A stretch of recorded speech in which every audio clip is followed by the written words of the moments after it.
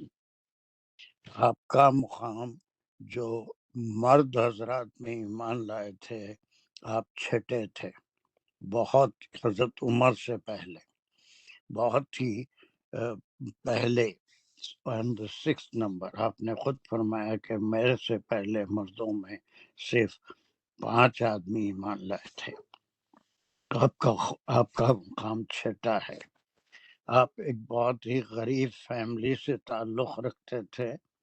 آپ کے والد کا نام مسعود جو تھے وہ دور جہالت میں ہی انتقال کر گئے تھے. انہیں آپ صلی اللہ علیہ وسلم کی بعثت کا زمانہ انہوں نے نہیں دیکھا.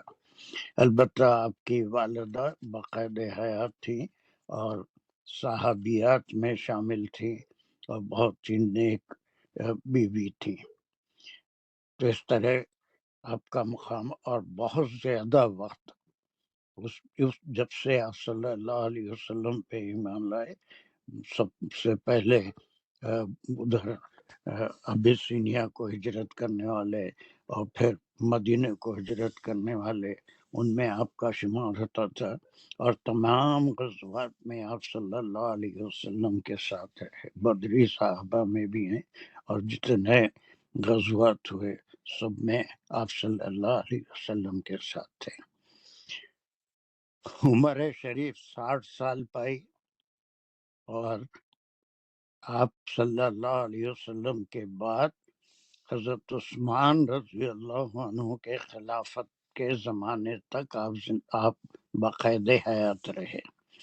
اور آپ حضرت عثمان رضی اللہ عنہ کے خلافت کے زمانے میں آپ کا انتقال ہوا. حضرت عثمان رضی اللہ عنہ آپ کی نماز جنازہ پڑھائی. حضرت عمر کے زمانے میں آپ کو کوفہ کا گورنر بنایا گیا تھا، اور پھر وہ کوفہ کے ہی ہو کے رہ گئے، اور وہیں پر جو کوفی اسکالرس تھے ان کے بنیاد ڈالنے والوں میں سے بھی. ایک بصری اسکالرس ہوتے ہیں، ایک کوفی ہوتے ہیں. وہ کوفی اسکالرس کے جو پائنیئر تھے وہ آپ تھے. تو کتنی باتیں ہم معلوم کیے کہ آپ سب سے پہلے ایمان لانے والوں میں تھے. نمبر 1 آپ کا نمبر 6واں تھا. نمبر 2 نمبر 3 آپ ایک غریب خاندان سے تعلق رکھتے تھے. نمبر 4 آپ کے والد کا انتقال دور جہالت میں، یعنی آپ صلی اللہ علیہ وسلم کی بعثت سے پہلے ہو گیا تھا. نمبر 6 آپ کی والدہ محترمہ صحابیات میں سے تھیں اور بہت ہی نیک خاتون تھی. نمبر 8 سب ہجرت جو 2 ہجرتیں ہوئی تھی، ایک نجف کی طرف ایک مدینے کی طرف، دونوں ہجرتوں میں آپ ساتھ تھے. اس کے بعد اس سے حکم آنے سے پہلے آپ ہجرت کر گئے تھے. پھر ہمیشہ آپ صلی اللہ علیہ وسلم کے ساتھ رہتے تھے. تمام غزوات میں آپ صلی اللہ علیہ وسلم کے ساتھ رہے. آپ بھی حدیث بیان کرنے میں بہت احتیاط سے کام لیتے تھے. آپ کے بیان کردہ حدیث کی تعداد کم ہے. آپ کی زندگی کے کئی واقعات ہیں جو آپ اگر تاریخ صحابہ پڑھیں گے یا about the characteristics of different صحابہ پڑھیں گے تو وہ آپ کے سامنے آئیں گی. لیکن ایک بڑا واقعہ ہے کہ حضرت عمر رضی اللہ عنہ کے ایمان لانے سے پہلے آپ ایمان لائے تھے، بات بتا دیا میں. لیکن اس وقت کسی نے خواہش کی کہ کاش آپ صلی اللہ علیہ وسلم پہ جو قرآن اتر رہا ہے کوئی اتنا باہمت ہو کہ کعبے میں جا کر وہ کلام پڑھے. اس وقت کے سارے حالات آپ کو معلوم ہیں کہ وہ چھپ کے قرآن پڑھا جاتا تھا، آپ صلی اللہ علیہ وسلم جو ایمان لائے تھے ان کی تربیت کرتے تھے، کعبے میں نماز پڑھنے سے ڈرتے تھے، بلکہ حضرت عمر کے ایمان لانے کے بعد پہلی بار کعبے میں نماز پڑھی گئی، قرآن پڑھا گیا۔ تو آپ اس سے پہلے کسی نے خواہش ظاہر کی کہ کاش کوئی اتنا ہمت والا ہوتا کہ کعبے میں قریش کے سامنے قرآن کی تلاوت کرتا۔ آپ نے عزم فرمایا اور اعلان کیا کہ میں جا کے کعبے میں قرآن پڑھوں گا، اور جب آپ وہاں کھڑا رہ کے کفار کے سامنے قرآن پڑھنے لگے تو آپ کو اتنی شدید اذیت پہنچائی کہ آپ کا سارا جسم لہو لہان ہو گیا، آپ کے سارے کپڑے خون میں تر بتر ہو گئے۔ اور جب واپس آئے تو دوسرے صحابہ جو تھوڑے ایمان لائے تھے انہوں نے کہا کہ آئندہ آپ قرآن نہ پڑھیں، اس لیے کہ آپ کا کوئی مقام بھی نہیں تھا، امیر یا سردار صحابہ میں سے نہیں تھے، تو انہوں نے آپ کے ساتھ بہت خراب سلوک کیا، جیسے کون ہے وہ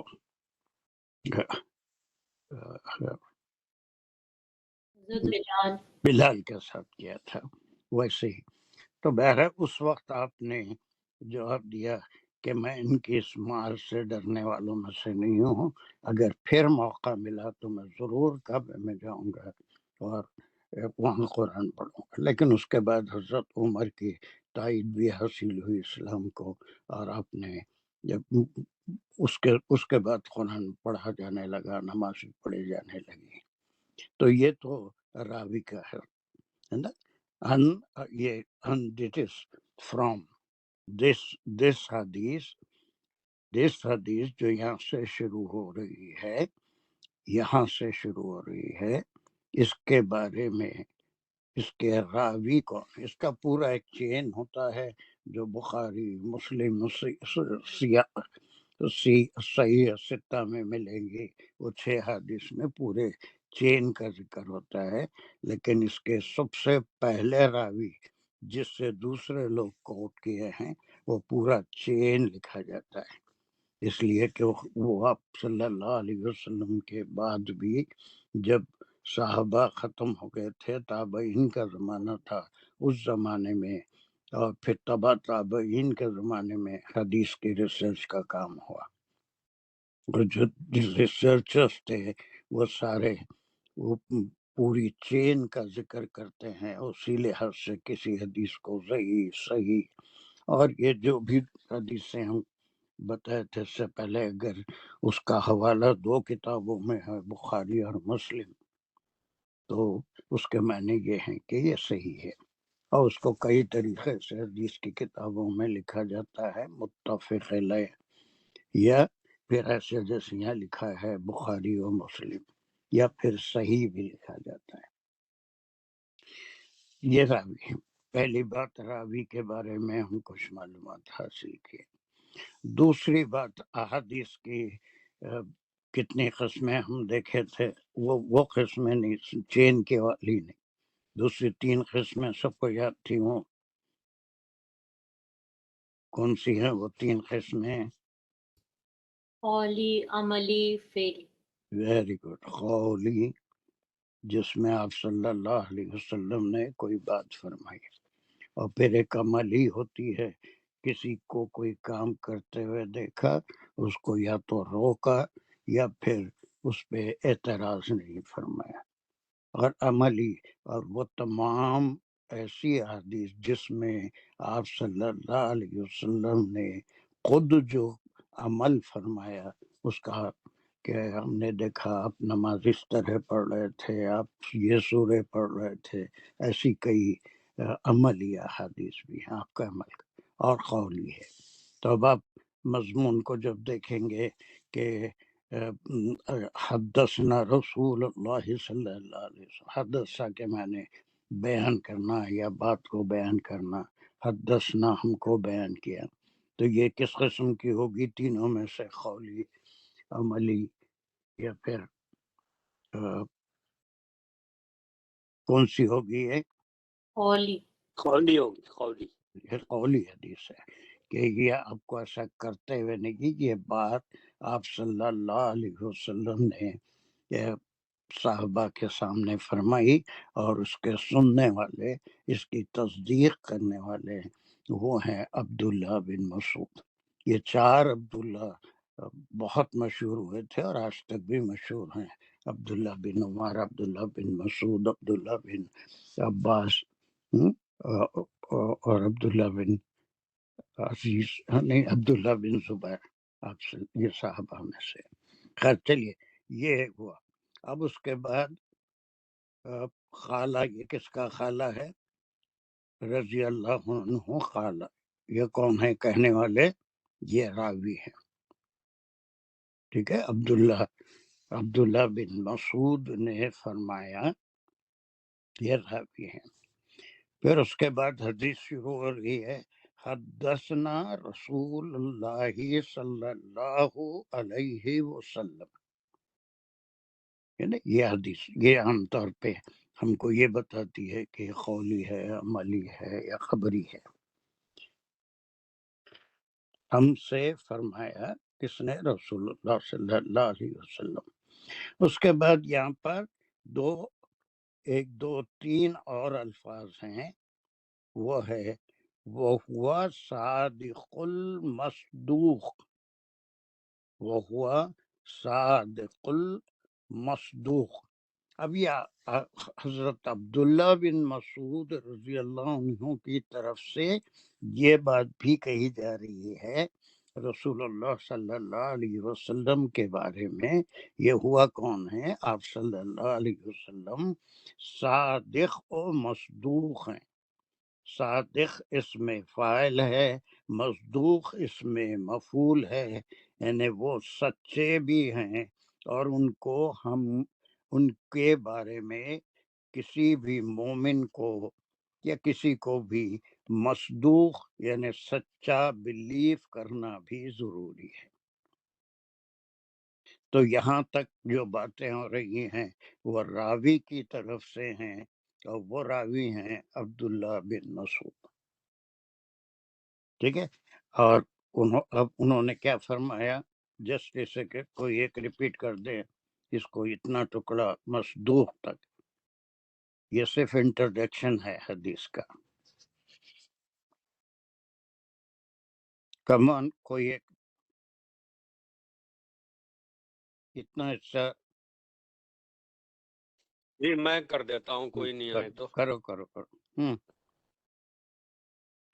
ان ابی عبد الرحمن عبداللہ ابن مسعود رضی اللہ عنہ خالہ، یہ حدیث کے بارے میں ہے۔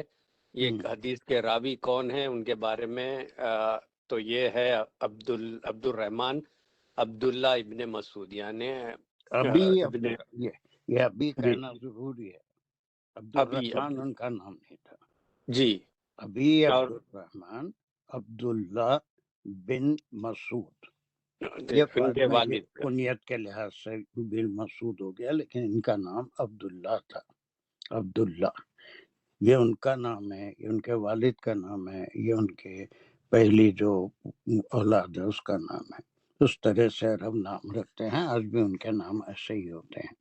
چلیے ان اور سے وہ آگے خالہ وہ کہے، وہ فرمائے، ہوں حدثنا، ہم نے حدیث سنی یا ہم نے سنا رسول اللہ صلی اللہ علیہ وسلم کو۔ نہیں، پوری گرامر کو بھول گئے، ایگزیکٹ ترجمہ ہونا چاہیے۔ حدثنا، حدثنا ہم کو بیان فرمایا۔ ہم کو بیان فرمایا اب یہ رسول اللہ، رسول اللہ کون ہیں اس کے؟ اس کے رسول اللہ جو ہے اس کے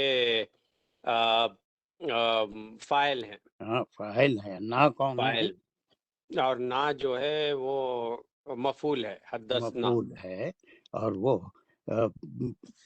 مفعول کا مقام کیا ہے؟ مفعول مقدم۔ ہاں مقدم ہے، وہ پہلے آ گیا۔ حدثنا رسول اللہ صلی اللہ علیہ وسلم، ہم سے فرمایا۔ ایسے بس وہی ہماری کوشش ہے کہ ایگزیکٹ میننگ کو سمجھیں، ایگزیکٹ ترجمہ کرنے کی کوشش کریں، ہے نا. ہم نے سنا ایسا نہیں، بلکہ اتنا سب کو آتا ہے، کلاس میں جتنے لوگ ہیں ان کو آتا ہے، اور وہ یہ کہ ہم سے حدثنا، ہم سے فرمایا، پھر پیش کے ساتھ رسول اللہ، یہ مضاف الیہ ہو کے اس کا مضاف الیہ ہو کے فاعل ہو گیا، فاعل ہو صلی گیا. اللہ علیہ وسلم. اور پھر اس کے بعد ایک کامنٹری ہے، اس کے بعد ہے وا جو ہے حرف عطف ہے، ہوا صادق المصدوق. تو یہ جو ہے جملے اسمیہ ہے، ہوا مبتدا ہے، اس کی خبر ہے، وہ جو ہے ہوا ضمیر استعمال ہوئی رسول اللہ صلی اللہ علیہ وسلم کے لیے. اور صادق المصدوق جو ہے، یہ ایک صادق جو ہے اس میں فاعل ہے، اور مصدوق جو ہے اس میں مفعول ہے، سچے. اور نہیں وہ سچے ہیں اور جن کی تصدیق کی جانی چاہیے یا بلیف کرنا چاہیے کہ آپ مصدوق ہیں، ہے نا، کہ آپ سچ کہنے والے ہیں. یہ یہاں تک پورا کیا ہو گیا، تمہید ہو گئی اس کے راوی کون ہیں، اور انہوں نے جو فرمایا کہ کس سے یہ حدیث سنی ڈائریکٹ. اور یہ چین میں سب سے آخر میں رہتا ہے، جو چین والی حدیث ہیں اس میں شروع سے فرام باٹم ٹو ٹاپ جو ہے اس کا چین ہوتا ہے. آخر میں کس نے بیان کی، کس سے ریکارڈ کی گئی، اور پھر وہ کس چین سے آئی، اسی کے اوپر یہ جو علماء حدیث ہیں اس کیٹیگری کون سی ہے، وہ صحیح ہے، غریب ہے، یا پھر متواتر ہے یا مشہور ہے، وہ سارے کیٹیگریز ہم پڑھ چکے ہیں. تو یہ صحیح حدیث ہے اس لیے کہ اس کو دونوں اماموں نے، امام بخاری اور امام مسلم نے اپنی کتابوں میں بیان کیا ہے. اس کے بعد دیکھیے اس کی جو اہمیت ہے وہ یہ کہ قرآن میں ابھی ہم دیکھیں گے ایک آیت یہاں پر سورہ حج کی ایک آیت ہے، 5ویں آیت ہے، اور یہ 17ویں پارے میں ہے سورہ حج. اس کی 5ویں آیت میں انسان کی تخلیق کا ذکر ہے، اس کے سٹیجز آف ڈیولپمنٹ کا ذکر ہے. سٹیجز آف ڈیولپمنٹ، یہ ڈیولپمنٹ بھی کیسا، ایک وہ جو اس کی ابتدا ہوئی، یعنی ان دا مدرس ووم، رحم میں کیسے ڈیولپ ہوا انسان، اور پھر اس کے بعد پیدا ہونے کے بعد جو مختلف سٹیجز سے گزرتا ہے. یہ آنکھوں دیکھی بات ہے کہ وہ بالکل شیرخوار ہوتا ہے، پھر لڑکپن کا زمانہ، بچپن کا زمانہ، جوانی کا زمانہ، ہے نا. پھر اس کے بعد گریجولی اس کو زوال آتا ہے، پھر وہ ٹیڑھ عمر کا ہو جاتا ہے، ضعیف ہو جاتا ہے، اور پھر وہ آخر میں ویسے ہی ہو جاتا ہے جیسے بچپن کا.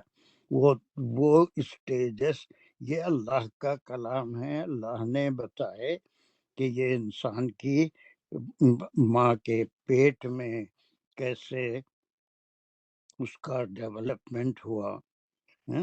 اور یہ یہاں تک اس آیت میں ہم اس کو آیت کو بھی سمجھیں گے، اور اس کو پہلے میں پارٹس بتا رہا ہوں. یہ دس از ان دا مدرس ووم، اور اس کے بعد جو ہے وہ دنیا میں آ جانے کے بعد یہ طفلن اشدکم، یہ جوانی کا زمانہ، اور پھر اس کے بعد من یتوفی منکم، اور پھر ایک یرد الی ازل الامور، ایک ازل الامور ہوتی ہے جب پھر بہت ساری جسم کی توانائیاں بھی نہیں رہتی، عقل بھی کام نہیں کرتی، بچوں جیسا ہو جاتا ہے. تو وہ پھر یہ سٹیجز اس کے بعد کے ہیں جو ہر ایک کوئی دیکھتا ہے، ہر ایک کو معلوم ہے.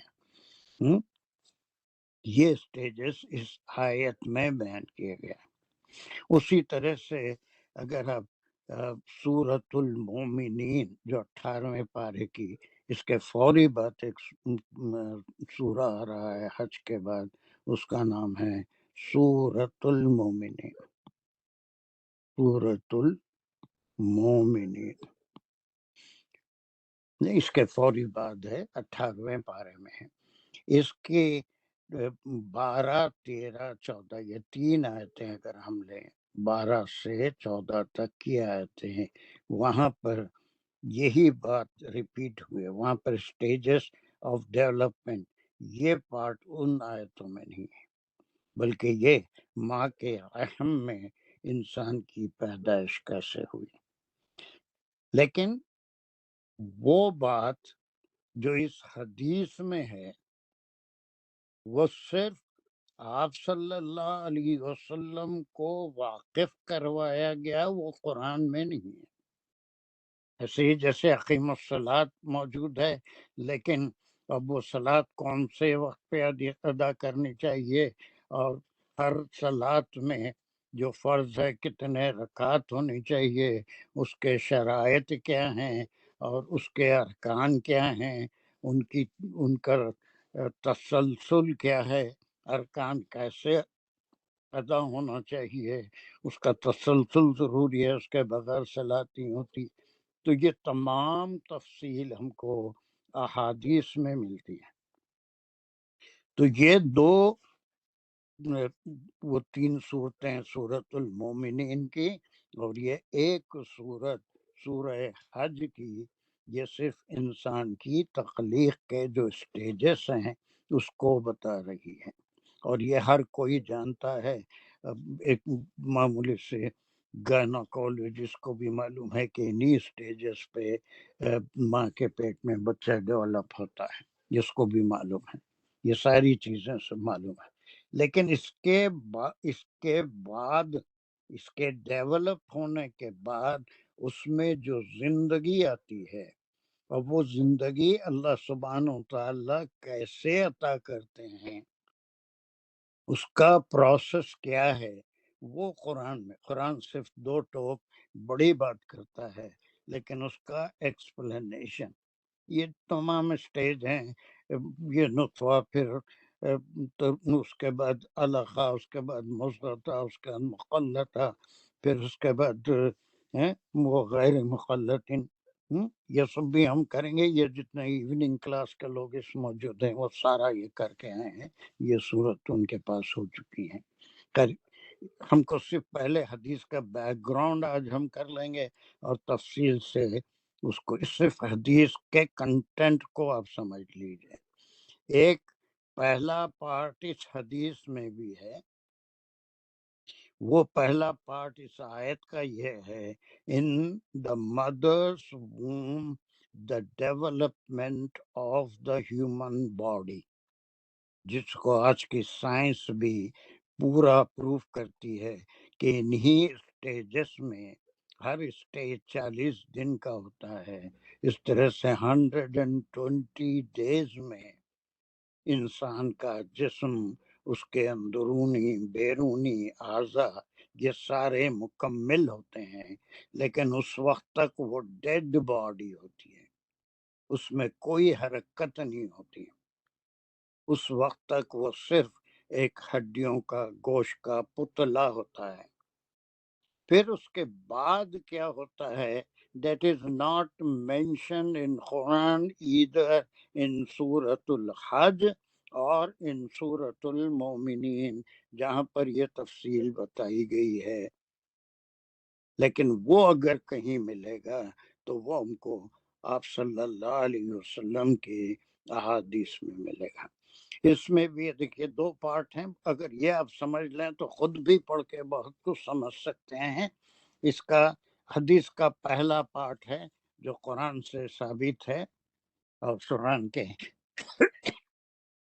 الحج کی یہ 5ویں آیت اور المومنین کی 12، 13، 14 میں، جس میں پہلا انسان مٹی سے پیدا کیا گیا، اس کے بعد جتنے بھی انسان پیدا ہوئے وہ ماں باپ کے ملنے سے اور پھر وہ رحم میں ان کے سٹیجز آف ڈیولپمنٹ کیسے ہوئے، وہ علقہ کیسے بنے، مضغہ کیسے بنے، یہ تمام چیزیں.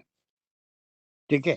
تو اب اس حدیث میں جو بات شروع ہو رہی ہے وہ انا سے شروع ہو رہی ہے، اور یہ بات یہاں تک انا احدکم یجمع خلقہ فی بطن امہ 40 یوما نطفۃ ثم یکون علقۃ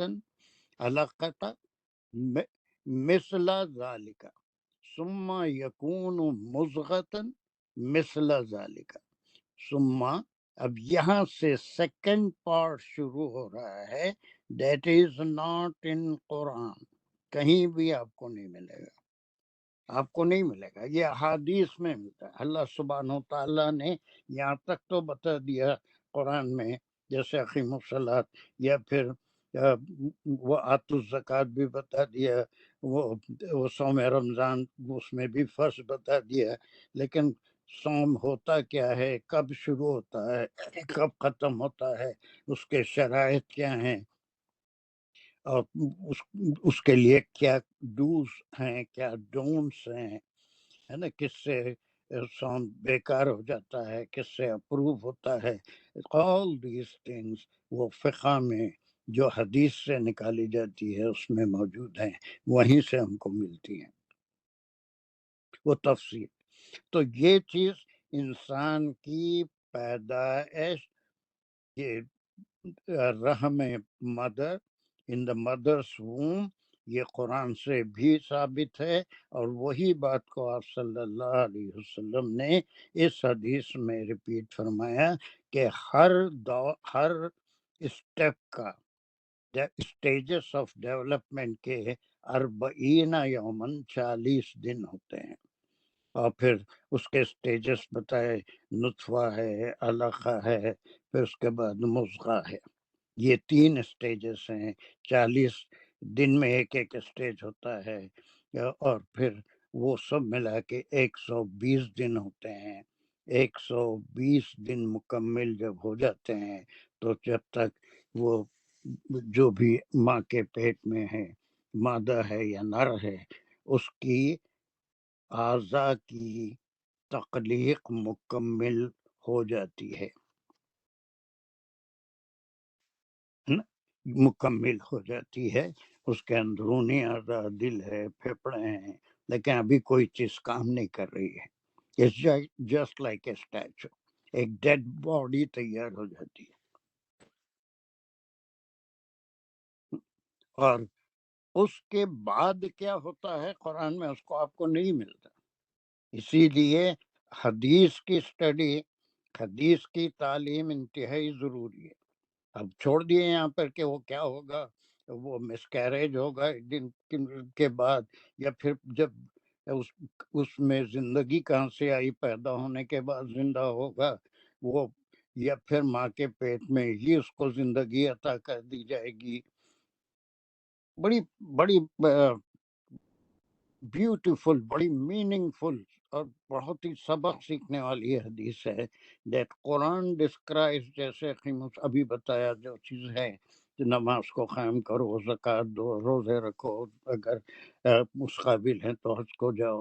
لیکن حج کیا ہے، اس کے ارکان کیا ہے، اس کے کوئی خاص دن ہے یا جب چاہے حج کر سکتے ہیں، وہ کون سے دن ہیں، ان میں کون سے دن کون سا رکن ادا کرنا ہے، وہ رکن کس طرح سے ادا کرنا ہے، اس کے ٹائمنگز کیا ہیں، ہر مقام سے اس کا تعلق ہے، اس مقام پہ کتنے عرصہ یا کتنے گھنٹے یا کتنی دیر وہاں پر گزارنا ہے، پھر اوقات کی پابندی، کون سے وقت سے پہلے دوسرے مقام کو منتقل ہو جانا، پھر دوسری جگہ چلے جانا، سب ٹائمنگ کے ساتھ ایک پورا فریم ورک آپ صلی اللہ علیہ وسلم نے، وہ عملی حدیث کہلائے گی، جس میں حدیث کے تمام آپ صلی اللہ علیہ وسلم کے اپنے حجۃ الوداع کا ذکر ہوگا. آپ کب منا میں تشریف لے گئے، پھر کب آپ نے اس میں عرفہ میں، میدان عرفات میں کب تشریف لے گئے، مدضلہ میں کب تشریف لے گئے، وہاں آپ نے کیا کیا کیا، کنکریاں کیسے جمع کی، نمازیں کیسے پڑھی، کون سی نماز اگرچہ کہ وقت ہو گیا تھا لیکن عرفات میں نہیں پڑھی، مزدلفہ میں آ کے پڑھی، اور پھر منا میں واپس آنے کے بعد آپ کے کیا کیا اعمال تھے، کب قربانی فرمائی، کب جمعرات کو رمی فرمائی، یہ ساری عملی احادیث۔ اسی طرح سے آپ نے نماز کیسے ادا کی، کس طرح سے آپ نے رکعت شروع کی، کون سی رکعت میں آپ نے کیا تلاوت فرمائی، اس کے ارکان کس ترتیب سے آپ صلی اللہ علیہ وسلم نے، یہ تمام عملی احادیث بھی موجود ہیں، صرف زبانی نہیں ہے، وہ قولی نہیں ہے۔ لیکن یہاں پر کوئی عملی مظاہرہ نہیں ہو سکتا تھا، اس لیے یہ قولی حدیث ہے۔ کبھی سکون سے میں ایک ڈاؤن لوڈ کرنے کے لیے کہا تھا، اگر وہ نہیں بھی کرے ہیں تو ایک کام اب بھی کر سکتے ہیں کہ بہت سے لوگوں کو وہ اسکرین شاٹ لے لینا بھی آتا ہے، یا پھر اس کی پکچر لے کے اس کو اس پہ ڈاؤن لوڈ کر لیتے ہیں، کچھ بھی اگر کر سکتے ہیں تو کریے۔ یہ حدیث سمجھنے سے پہلے صرف میرے پاس نہیں، آپ کے پاس بھی کہیں نہ کہیں ہونی چاہیے۔ وہ حدیث جتنے بھی ہیں نبوی، وہ سارے موجود ہیں انٹرنیٹ کے اوپر، اس کا وہ بھی بتایا تھا ریفرنس کے کہاں سے لیں گے، آپ کیا ٹائپ کرنا ہے گوگل میں، آپ کو پوری کتاب ڈاؤن لوڈ 2 منٹ میں ہو جائے گی۔ اس کے بیک گراؤنڈ کو اچھی طرح سے سمجھ لیجیے۔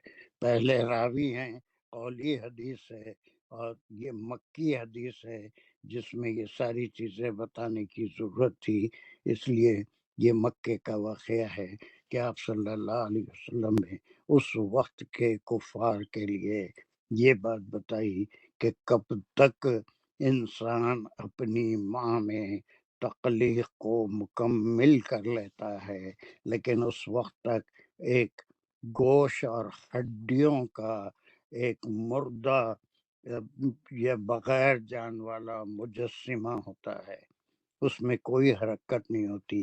It is a dead body until he or she completes 120 days in the mother's womb۔ یہاں تک سمجھ میں آیا کہ یہ ایک پارٹ ہے جو قرآن سے ٹیلی ہوتا ہے۔ Is it clear؟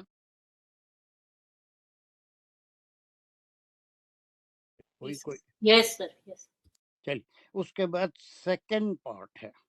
Second part is not in the Quran, it is in the Hadith only. یہ بہت اہم پارٹ ہے۔ اب وہ کیا ہے، میں اسے پڑھ دے رہا ہوں، اسے آپ بھی غور کریے، ایک ایک لفظ ان قرآن کے آیتوں کا بھی ہم سمجھیں گے، حدیث کے آیتوں کا بھی ایک ایک لفظ سمجھیں گے۔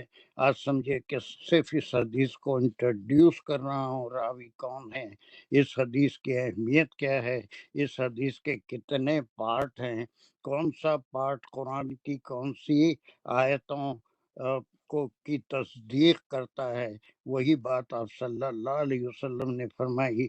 لیکن بعد کی بات کہ وہ 120 دن کے بعد کیا ہوا، it is neither in the book or nor anywhere we can find, only we can find from رسول اللہ صلی اللہ علیہ وسلم، جن کے بارے میں عبداللہ بن مسعود رضی اللہ عنہ نے فرمایا کہ صادق و مصدوق، آپ کی یہ بات جو آپ نے فرمائی، آپ نے بالکل سچ فرمائی، اور اس کے اوپر ہم کو بلیو کرنا چاہیے کہ یہی ہوتا ہے۔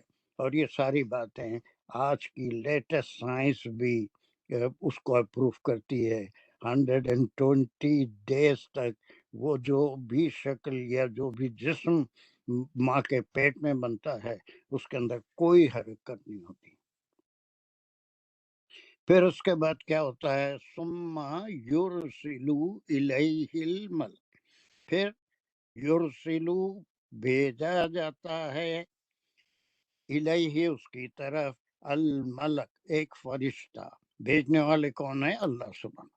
اللہ سبحانہ تعالیٰ ایک فرشتے کو حکم دیتے ہیں کہ وہ جو جسم 120 دن میں جس کے سارے آرگنز کمپلیٹ ہو گئے، اس جسم کے اندر ایک فرشتے کو حکم ہوتا ہے، وہ بھیجا جاتا ہے، فَيَنفُخُ فِيهِ الرُّوحَ، اور پھر اللہ سبحانہ تعالیٰ کو اپنی امانت کے طور پہ ایک روح عطا فرماتے ہیں، جس کو ہم نفس بھی کہتے ہیں، اور وہ چیز بلو کی جاتی ہے۔ جیسے آدم علیہ السلام کو اللہ سبحانہ تعالیٰ نے پیدا کیا، he was just a statue, دستے قدرت سے، دست کن سے نہیں، دستے قدرت سے آدم کا جسم بنایا۔ کون سے اجزاء، کون سے جسم کے حصے کہاں ہونے چاہیے، اندر کے، باہر کے، دل کہاں ہونا چاہیے، دماغ کیا ہونا چاہیے، یہ ساری چیزیں اللہ نے اپنے دستے قدرت سے بنائے۔ لیکن اس بت کو، آدم کے بت کو ملائکہ سے سجدہ نہیں کروایا، مسجود الملائکہ اس پتلے کو نہیں بنایا، بلکہ ملائکہ کو حکم ہوا کہ جب میں اس پتلے میں اپنی طرف سے روح پھونک دوں، وہ ایک چیز جو اللہ کی طرف سے پھونکی جاتی ہے، نفس ہے، روح ہے، اس وقت روح پھونکنے کے بعد تم سب اس کو سجدہ کرنا۔ اور جیسے ہی اللہ نے روح پھونکی، آدم علیہ السلام پتلے سے زندہ انسان میں تبدیل ہوئے، اور تمام ملائکہ وہ آپ کو سجدہ کیے، اور آدم کو مسجود الملائکہ بنایا، ملائکہ کے نے جس کو سجدہ کیا، وہ تھا جو جنوں میں سے تھا، وہ انکار کر بیٹھا، اور پھر اس کو مردود قرار دیا گیا، نکال دیا گیا۔ اسی طرح سے یہ 120 دن ایک ڈیڈ اسٹیچو، گوشت پوش کا ایک ٹکڑا ماں کے پیٹ میں ہے، پھر اس کے ثم یرسل علیہ الملک، پھر یہ بھیجنے والے کون ہے؟ اللہ سبحانہ تعالیٰ۔ ملک کون ہوتا ہے؟ ایک فرشتہ۔ اور یہ چھپی ہوئی باتیں ہوتی ہیں، جب بھیجتے ہیں تو جاؤ دیکھ کے آؤ کیسا ہے، انہیں اس کی صورت کیسی ہے، جس کام کے لیے نہیں بھیجتے، بلکہ اس کو ایک روح عطا کرتے ہیں، اور اس کو حکم دیتے ہیں کہ اس روح کو اس بچے کے اندر پھونک دو، اور وہ یہی پیریڈ ہوتا ہے، اس کے بعد بچے میں حرکت شروع ہوتی ہے، اب وہ زندہ کہلائے گا، لیکن ابھی ماں کے پیٹ سے نہیں آئے گا، ابھی روح کے آنے کے بعد کچھ اور ڈیولپمنٹ ہیں، اس کے لیے اور ٹائم لگے گا، اور جتنے بھی ہیں 120 دن کے بعد اس کا ایک خاص وقت مقرر ہے جب وہ روح اور جسم کے ساتھ کمپلیٹلی ڈیولپ ہوگا اور اپنی مدت پورا کرے گا، دین ہی ول کم بائی دی آرڈر آف اللہ سبحانہ تعالیٰ ان دس ورلڈ، وہ دنیا میں آئے گا۔ پھر وہ ملک آ کے کیا کرتا ہے؟ ينفخ فیہ الروح، اس کے اندر روح پھینکتا ہے اللہ کے حکم سے، اور یومرو باربعۃ کلام، یہ یومرو کون ہے؟ یہ اللہ سبحانہ تعالیٰ اس کو حکم دیتے ہیں کہ اس بچے کے بارے میں اس کے جو اعمال نامے ہیں، جو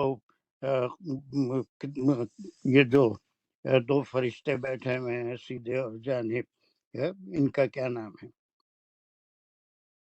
کرامن کاتبین، یہ کرامن کاتبین، جن کے پاس ڈیڈز کا رجسٹر ہے، اس میں پہلے ہی یہ لکھا دیتے ہیں باربعۃ کلمہ، 4 کلمے اس روح کے ساتھ اس کے اندر پھونک دی جاتی ہیں، بے کتب رزق ہو، پہلی چیز اس کا رزق کتنا ہوگا، کہاں سے کھائے گا، کب تک کھاتے رہے گا، دانے دانے پہ لکھا ہے کھانے والے کا نام۔ زمین میں تو بہت رزق ہے، لیکن ہمارے حصے میں کتنا ہے، اس رزق کا آخری دانہ کھانے تک ہم انشاءاللہ زندہ رہیں گے۔ اللہ سبحانہ وتعالیٰ جتنے رزق پہ ہمارا نام لکھا ہے وہ ہم تک ضرور پہنچ کے رہے گا۔ اس کا رزق کہاں سے، کیسے، کتنا لکھا گیا ہے، یہ بے کتبی، یہ لکھ دو اس کے بارے میں جو اس کے اعمال نامہ لکھا جا رہا ہے، اس کا رزق وہ اجلی ہی۔ یہ دوسری بات یہ لکھنا، اربع کلمات ہیں کہ اس کی موت کہاں، کب، کن حالت میں ہوگی، یہ کوئی نہیں جانتا۔ اس کی اجل، اس کا پھر دنیا سے چلے جانا بھی ایک ضروری بات ہے، اس کے بغیر کوئی چارہ نہیں، ٹھیک ہے۔ اس کا عمل، اور پھر اس کے بعد تیسری بات، نمبر 1 اس کا رزق لکھ دیا۔ غور کر کے دیکھیے، قرآن میں نہیں ہے، ہم کو حدیث سے ہی معلوم ہوتا ہے، اور اس کا اجل بھی لکھا دیتے ہیں۔ پھر اس کے بعد تیسری بات اس کا عمل، وہ عمل ہی، وہ کیسے اعمال کرے گا یہ اللہ کے علم میں ہے۔ اللہ کو معلوم ہے جس بندے کو، جس امیر سے، جن ماں باپ کے سے پیدا کیا، اس کی خصلت کیسے ہوگی، ٹھیک ہے۔ پھر اس کے بعد چوتھی بات، وہ شقی ام سعید، شقی ہوگا یا سعید ہوگا، مردود ہوگا یا اللہ کے نیک بندوں میں فلاح پانے والا ہوگا، یا پھر جو ہے شریر ہوگا، اس کا نفس کو وہ کنٹرول نہیں کر سکے گا، نفس اس کو کنٹرول کرے گا۔ دنیا کی جتنی برائیاں ہیں شیطان اس کے اندر بھر دے، وہ مشرک بھی ہو جائے گا، اور جتنی باتیں اللہ روکے ہیں اس کو بھی قرآن میں صرف اتنا آپ پڑھیں گے سورہ شمس میں کہ اللہ سبحانہ وتعالیٰ نفس کو جسم میں ڈالنے سے پہلے اس کو برائی کیا ہے، اچھائی کیا ہے، یہ نفس کو علم میں لا کے اس کو جسم عطا کرتے ہیں، ٹھیک ہے۔ اس کے اوپر بہت اور تفصیل سے 2 دسمبر کو جو میرا ایک حلقہ ہے ETIS میں، بہت تفصیل سے ہم یہ فلسفی، ماڈرن تھیوریز کو سامنے رکھ کے، احادیث کو سامنے رکھ کے، قرآن کو سامنے رکھ کے بہت تفصیل سے، اس کے لیے تفصیل بھی چاہیے، اس حدیث میں بھی آپ پڑھیں گے انشاءاللہ۔ فواللہ الذی لا الہ غیرہ، ہے نا، اور پھر یہ کہ اس کو یہ بھی بتا دیا جاتا ہے کہ اس کے علاوہ کوئی لا الہ نہیں ہے۔ اب یہاں سے تیسرا پارٹ شروع ہو رہا ہے۔ یہ تیسرا پارٹ آج نہیں، ہم نیکسٹ کلاس میں کریں گے۔ اہم کے اس سے 3 پارٹ، 4 پارٹ ہو گئے۔ ایک تو یہ کہ راوی کے بارے میں معلومات، اور پھر اس کے بعد انہوں نے فرمایا کہ قولی حدیث ہے، مکے میں آپ صلی اللہ علیہ وسلم نے لوگوں کی تربیت اس طرح فرمائی، اور اس کے بعد جو پہلی بات قرآن سے بھی ثابت ہے وہی آپ نے فرمائی کہ وہ 3 حصوں میں اس کا ڈیولپمنٹ ہوتا ہے، اس کو 120 دن لگتے ہیں۔ دوسرا حصہ یہاں سے شروع ہو رہا ہے، ثم یرسل الیہ ملک، اور وہ 4 باتیں لکھ دیتا ہے، ٹھیک ہے۔ اس کے بعد کیا ہوتا ہے، دس از ویری امپورٹنٹ، یہ لاسٹ پارٹ ہے اس کا، اور یہ بہت اہم ہے اور ہمارے لیے سیکھنے والا ہے، ہماری آنکھیں کھول دینے والا پارٹ ہے۔ سو دیٹ انشاءاللہ we will do in the next class of hadith۔ کچھ فہم آپ کا پیدا ہوا؟ یہی نہیں ہم بلکہ وہ دونوں، یہ قرآن کی آیت اور المومنین کی 12، 13، 14، وہ 3 چھوٹی چھوٹی آیتیں ہیں، اتنی بڑی نہیں ہے، جہاں پر یہ الحج کی بڑی آیت ہے اتنی نہیں ہے، چھوٹی چھوٹی 3 آیتیں ہیں۔ اسی مضمون کو وہ 3 آیتوں میں تقسیم کیا گیا ہے، ریپیٹیشن ہے، وہ بھی ہم تفصیل سے ایک بار پڑھیں گے، اور وہ کون سے پارٹ سے ٹیلی ہوتے ہیں اور کون سا پارٹ وہ ہے جو قرآن میں نہیں ہے، اور اسی سے حدیث کی اہمیت بھی معلوم ہوتی ہے، جس کی مثالیں بھی دیا، نماز قائم کرنا کیا ہے، روزہ رکھنا کیا ہے، زکوٰۃ دینا کیا ہے، کتنا دینا ہے، خیر خیرات صدقے کیا ہیں، اور پھر یہ ایک دوسرے سے رشتہ کیسے ہوتے ہیں، وہاں کیا ہمارے فرائض ہے، وہ ساری چیزیں اس میں آتی ہیں۔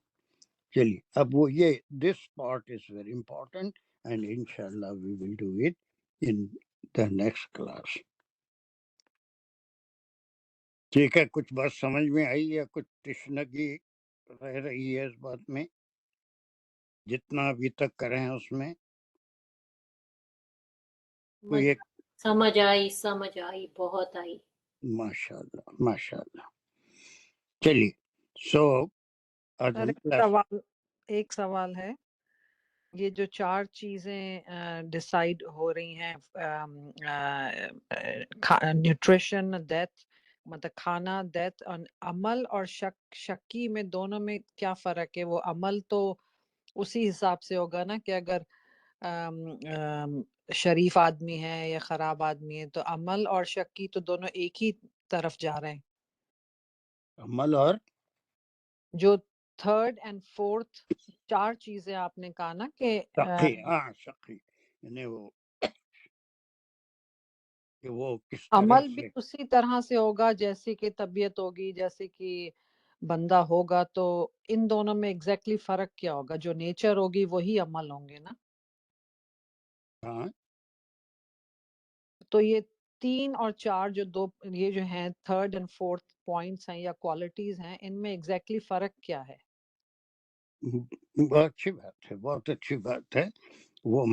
وہ شقی وہ سعید، اس بات کو میں مزید آپ کو، یہ بہت ایسا مسئلہ ہے کہ ہر زمانے میں اس کے اوپر مختلف سوالات ہوئے ہیں۔ آپ کے سوال کا جواب یہاں سے میں شروع کروں گا، چوتھے حصے کو جانے سے پہلے یہ شقی سعید یہ کیسے لکھا جاتا ہے، اس کا کیا مطلب ہے، کہ وہ گناہ گار ہوگا یا نیکوکاروں میں سے ہوگا۔ آئی ول انشاءاللہ اس کو پورا آپ کو سمجھانے کے بعد doctor Qazi I will go forward in احدکم، یہ پارٹ میں جائیں گے ہم۔ یہ ٹھیک ہے، اب لے کے بیٹھا تو یہ مضمون ایسا نہیں ہے کہ 2-4 منٹ میں آپ کو سمجھا دوں، سو اس کو بہت تفصیل سے سمجھاؤں گا۔ اچھا ڈاؤٹ ہے، اچھا کوشچن ہے، I do appreciate your question. Okay, انشاءاللہ ضرور رہیے اس کے بعد کی کلاس میں، تو you will enjoy this part. اور ایسا آپ کا ہی نہیں بلکہ کئی لوگوں کا ڈاؤٹ ہوگا، بہت سے لوگ اس بات کو نہیں سمجھے ہوں گے جو آپ نے کیش کی کہ وہ شقی اور سعید کیسا لکھا جا رہا ہے۔ ابھی تو کوئی عمل ہی نہیں کرا، ابھی تو ماں کے پیٹ میں ہے، باہر بھی نہیں آیا، لیکن اللہ سبحانہ و تعالیٰ اس کا، اور یہ آرٹ آپ کے اس طرح بھی سمجھ میں آ جائے گا جب آپ چوتھا حصہ اس کا سمجھ لیں گے، تو یہ آٹومیٹک بھی آپ کی سمجھ میں آنے والا ہے۔ لیکن اس سے پہلے میں بھی اس کو سمجھانے کی کوشش کروں گا۔ وآخر دعوانا ان الحمد للہ رب العالمین، ربنا تقبل منا انک انت السمیع العلیم وتب علینا انک انت التواب الرحیم۔ یا اللہ ہم کو قرآن کے ساتھ احادیث کو پڑھنے، سمجھنے اور اس کے مطالعے کی بھی توفیق عطا فرمائیے، اور اس سے کچھ سیکھنے کی توفیق عطا فرمائیے، اس کا اثر ہماری زندگیوں میں ظاہر فرمائیے کہ ہم اللہ کے رسول کی باتوں کو سمجھیں اور اس پہ عمل کریں اور اس کو اپریشیٹ کریں۔ یا اللہ اس کام کو قبول اور منظور فرمائیے۔ السلام علیکم ورحمۃ اللہ وبرکاتہ۔